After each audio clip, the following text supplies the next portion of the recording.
plaques were added on Monday morning to the National Museum of Racing and Hall of Fame here in Saratoga Springs, New York.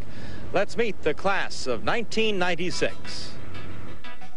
Honored as a horse of yesteryear was the tough campaigner's son, Beau, who raced through the late 1920s and early 30s for Willis Sharp Kilmer, making 74 starts in 5 years of racing, finishing first, second, or third 55 times.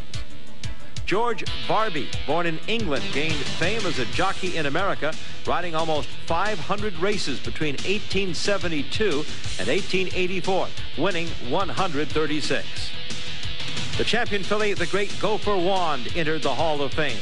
She raced from 1989 through 1990 with 10 wins and 2 seconds in 13 starts. The two-time Eclipse champion filly won over $1.3 million for owner breeder Jane DuPont Lunger, who accepted for her filly. It's so exciting to be here. I remember the wonderful days in August when the Wand won the test in the Alabama.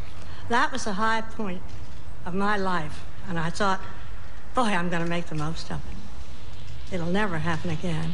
But I was wrong, because this spring, Gopher Wand was entered and is in the Hall of Fame. What a climax. The trainer enshrined was the late James Conway. His 38-year career started in 1946 and included 43 stakes winners, highlighted by the 1963 Kentucky Derby and Belmont Stakes winner, Chateau Gay.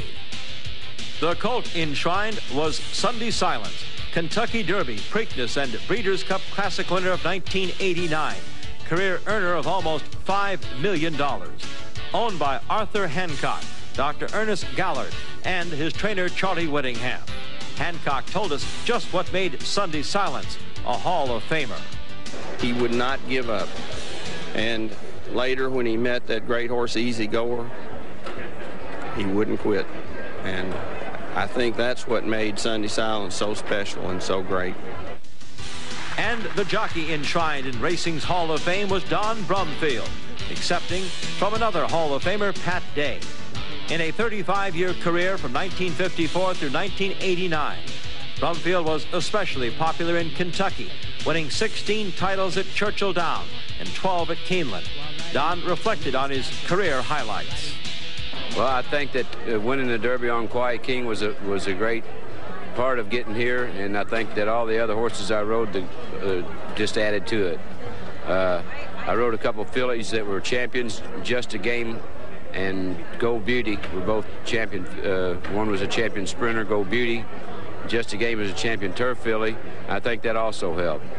And I really appreciate getting this honor.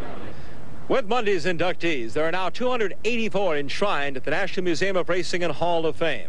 That number includes 148 thoroughbreds, 75 jockeys, 67 trainers. From Saratoga Springs, New York, at the enshrinement for the National Hall of Fame class of 1996, I'm Chris Lincoln for the Racehorse Digest.